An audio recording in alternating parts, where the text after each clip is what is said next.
Income tax return भरना है, लेकिन कौन कौन से डॉक्यूमेंट्स चाहिए अब तक क्लियर नहीं है। एक भी पेपर मिस हुआ तो टैक्स में गड़बड़ी हो सकती है। तो चलिए आज जानते हैं इनकम टैक्स रिटर्न भरने के लिए जरूरी डॉक्यूमेंट्स की पूरी लिस्ट। भारत में हर साल 31 जुलाई तक हमें अपना ITR फाइल करना होता है, लेकिन बहुत सारे लोगों को ये पता ही नहीं होता कि कौन से डॉक्यूमेंट्स जरूरी हैं, कौन से ऑप्शनल हैं और कौन से सबसे ज्यादा अहम हैं। अगर ये लिस्ट पहले से क्लियर हो तो पूरा प्रोसेस बहुत आसान हो जाता है।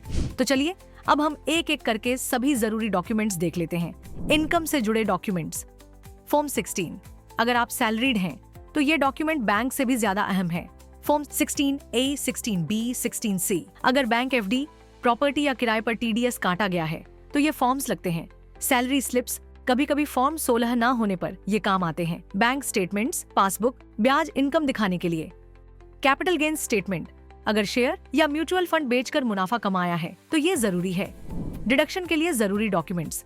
Section 80C, PPF, LIC, ELSS, tuition fees, EPF आदि की रसीदें। Section 80D, health insurance premium की जानकारी। होम लोन का ब्याज सेक्शन 24B के तहत डिडक्शन के लिए। सेक्शन 80G, डोनेशन की रसीद अगर डिडक्शन लेना है। अन्य सेक्शन जैसे शिक्षा लोन, ATE, दिव्यांगता, ATU, पहचान और बैंक से जुड़ी जानकारी, PAN card, Aadhaar card, bank account details, IFSC code के साथ। विवाह प्रमाण पत्र, अगर संयुक्त रूप से रिटर्न भर रहे हैं। पासपोर्ट, अगर आप NRI हैं। बोनस टिप्स, अपने सभी डॉक्यूमेंट्स को एक फोल्डर में स्कैन करके सेव रखें। डिडक्शन और इनकम सोर्सेज की जानकारी एक दूसरे से मेल खा रही है या नहीं, ये जरूर चेक करें। अगर आप खुद से ITR फाइल कर रहे हैं तो इस लिस्ट को प्रिंट करके रखें, चेकलिस्ट की तरह। तो दोस्तों, ये सारे डॉक्यूमेंट्स पहले से तैयार रखिए, फिर ही ITR फाइल कीजिए। गलत जानकारी भरने पर डिमांड नोटिस आ सकता है, इसलिए पहले तैयारी फिर रिटर्न।